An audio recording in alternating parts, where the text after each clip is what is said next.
सध्या लोकसभेच्या तारखांची घोषणा झाली नसली तरी देशासह राज्यभरात निवडणुकांचा प्रचार चांगलाच रंगात आलेला आहे।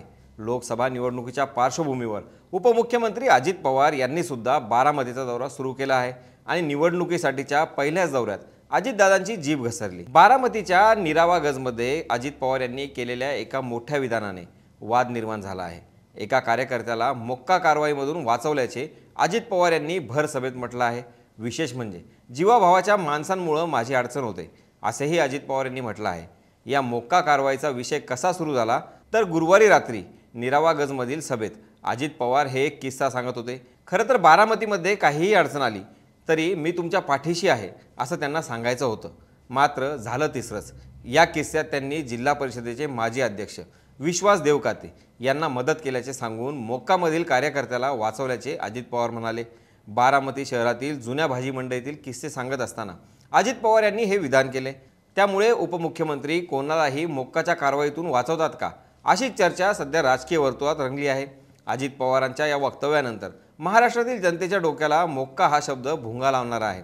अजित पवार बोलून गेले, मात्र त्याच्या काही तासांनंतर त्याचे पडसाद संपूर्ण महाराष्ट्रात आणि मुख्य करून प्रसार माध्यमांवर उमटताना दिसत आहेत। त्यांच्या याच वक्तव्यामुळे जितेंद्र आव्हाड यांनी देखील त्यांचा समाचार घेतला आहे। दादा खरंच मोकळ्या मनाचा माणूस आहे, तसंच भोळाही आहे। बघा ना, उभ्या महाराष्ट्राला सांगितले की मी मोक्कातला आरोपी सोडवला, 25,000 कोटीचा इन्कम टॅक्स माफ करून घेतला। भारतात सत्ताधाऱ्यांकडून हे देखील घडू शकते हे सांगणारा माणूस भोळा नसेल का? पण साला काय दुर्दैव आहे ना, आमच्यावर दाखल केलेले खोटे गुन्हे पण आम्ही काढू शकत नाहीत आणि किंवा ज्यांच्यावर खोटे गुन्हे दाखल केले आहेत त्यांना मदतही करू शकत नाही। या देशात कायदा नमवण्यासाठी सत्ताधाऱ्यांची किती चालते हे सगळं दादा आपल्या तोंडून सांगून गेले। म्हणजे पोलिसांकडून मोक्का सुद्धा गरिबालाच लावतात आणि त्याचा राजकीय वशिला असतो त्याला सोडून देतात। इन्कम टॅक्सच्या धाडी कोणावर पडतात हे मला माहीत नाही, पण 25,000 कोटींचा आयकर माफ होऊ शकतो हे तर आश्चर्यकारक आहे। पण असो, दादांच्या शब्दातून तेथील कारभार कसा उत्तमरित्या चालू आहे याची गॅरंटी देण्यात आली। दादावर मी टीका केली नाही, त्यांच्या भोळ्या बाबड्या स्वभावाचे कौतुक केले असे जितेंद्र आव्हाड यांनी म्हटलं आहे।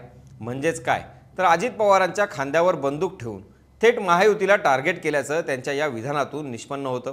त्यांच्या या विधानावर सुप्रिया सुळे यांनी सुद्धा प्रतिक्रिया दिली असून सुप्रिया सुळे म्हणाल्या की अजित पवारांनी मोक्कापासून वाचवणं ही बाब धक्कादायक आहे।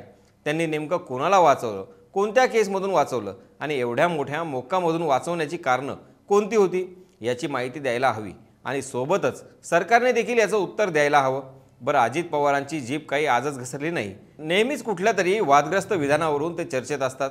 याचंच ताजं उदाहरण म्हणजे विधिमंडळाच्या हिवाळी अधिवेशनात त्यांनी विद्यार्थ्यांच्या प्रश्नावरून विद्यार्थी PhD करून काय दिवे लावणार असं वक्तव्य केलं होतं। यानंतर लगेच महाराष्ट्राचं वातावरण तापलं आणि विद्यार्थी आक्रमक झाले। विशेष म्हणजे ते त्यावेळी महायुतीचा भाग होते। त्यावेळेस राज्यभरात विद्यार्थ्यांनी अजित पवार यांच्या प्रतिकात्मक पुतळ्याचे दहन करून त्यांच्या विधानाचा निषेध केला होता। महायुतीत सामील झाल्यानंतर शरद पवार यांनी आता निवृत्ती घेऊन घरी बसावं अशी टीका ते वारंवार करत आले आहेत। या विरोधात अनेक वेळेस आंदोलनं देखील झाली। आजही शरद पवारांना तुम्ही आता कीर्तन करा असा अजब सल्ला अजितदादांनी दिला।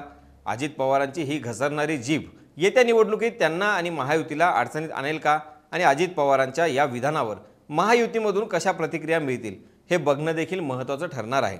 कारण अद्यापही अजित पवार यांच्या या विधानावर महायुती मौन बाळगून आहे। महाराष्ट्रातील जनतेच्या डोक्याला भुंगा लावणारा मोक्का हा शब्द काय आहे तर मोक्का हा एक कायदा आहे। मोक्का म्हणजे महाराष्ट्र संघटित गुन्हेगारी प्रतिबंधक कायदा। 24 फेब्रुवारी 1999 रोजी महाराष्ट्रात टाळाऐवजी हा कायदा लागू करण्यात आला। महाराष्ट्रापुरताच तो मर्यादित असला तरी दिल्ली पोलिसांनी यापूर्वीही संघटित गुन्हेगारी प्रकरणात हा कायदा लागू केला आहे। संघटित गुन्हेगारी टोळ्यांशी संबंध प्रस्थापित झाल्यास मोक्का कायद्यान्वये कारवाई करण्यात येते। या कायद्यामधील तरतुदीनुसार अटक केलेल्या आरोपींपैकी एकावर गेल्या 10 वर्षात 2 गुन्ह्यांमध्ये आरोपपत्र सादर झालेले असणे बंधनकारक आहे। त्यामुळेच या प्रकरणात दिल्ली पोलिसांनी दाऊद आणि छोटा शकीलला आरोपी बनवले असावे। त्यांच्यामुळे इतर आरोपींना मोक्का लावणे शक्य झाले। मोक्का कायद्यातील अनुच्छेद 21(3) या कलमानुसार आरोपीला अटकपूर्व जामीन मिळवता येत नाही। मोक्का कायद्याअंतर्गत पोलिसांना आरोपपत्र सादर करण्यासाठी 6 महिन्यांची मुदत वाढवून मिळते। तोपर्यंत मोक्का अंतर्गत आरोपींना जामीन मंजूर होत नाही।